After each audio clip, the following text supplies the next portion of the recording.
Hi guys, би танарт өнөөдөр Blackpink хамтлагийн талаар танилцуулах болно. Эхний хүн бол Jisoo. Jisoo нь 1995 оны 1-р сарын 3-ны өдөр төрсөн байгаа.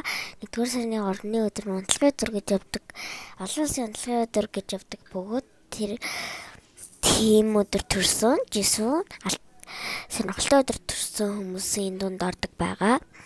Төрсөн газар нь болохоор Гүмпати төрсөн бөгөөд Сөүл биш Гүмпү шүү дээ.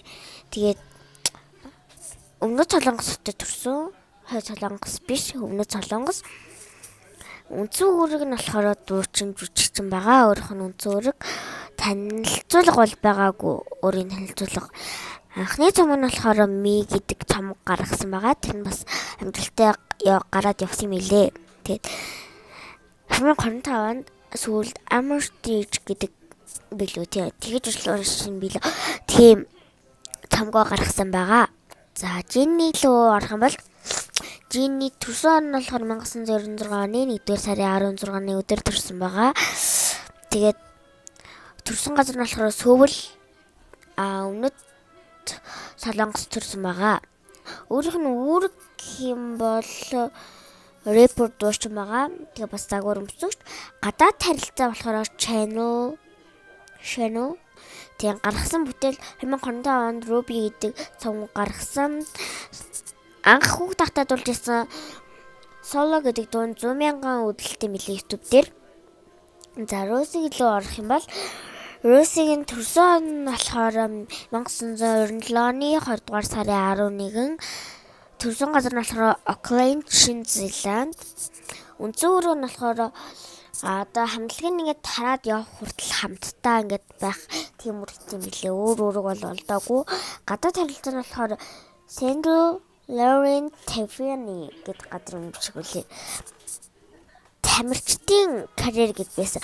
Анх альбом нь болохоор Rosie. Анхны альбом Rosie гэдэг нэртэй билээ. Gone гэдэг дуу бас гаргасан юм билээ. Gone дуу нь бас амжилттай одоо хөтөл явж байгаа юм билээ. За Lisa руу орох юм бол төрсөн 1997 оны 3 сарын 27-ны өдөр төрсөн газар нь Таиланд. Өөрөг рэпер бүжигчин дуучин. Тэгээд Lisa маань нэрээс үлжсэн гэх нэг мэдээлэл олдчихсэн. Тэр нь яг өнөө удаа батлаагүй байсан болохоор яг тэрийг бол та нарт хэлж чадахгүй байна. За тэгээ би нэг юм хэлэхэд би тэр гадартай хамтраагүй ч гэсэн та нар Blackpink-ийг үзмээр байна уу? 2016 оны 1 сарын 16-ны өдөр үзхийг хүсвэл та нар Melt гээд юу бидэн штэ пицца идэн штэ одоо би та нартын зургийг харуулъя. Эндээс та нар Blackpink Melt гэдгийг худалдаж аваад барин та юм уншуулах юм бол та нар Blackpink-ийг үзэх хэрэг авах боломжтой. Яг бас суглаа шиг гэсэн үг. Тэгэхээр та нар энэ дагаа Blackpink Melt аваад идээд 14,000 Blackpink-ийнхнийг үзгэнэ штэ. За тэр нар тэгээ азтан болох юм бол надад хэлээрээ. За тэгээ дараагийнхаа мэдлэгээр болцъё. Баяртай.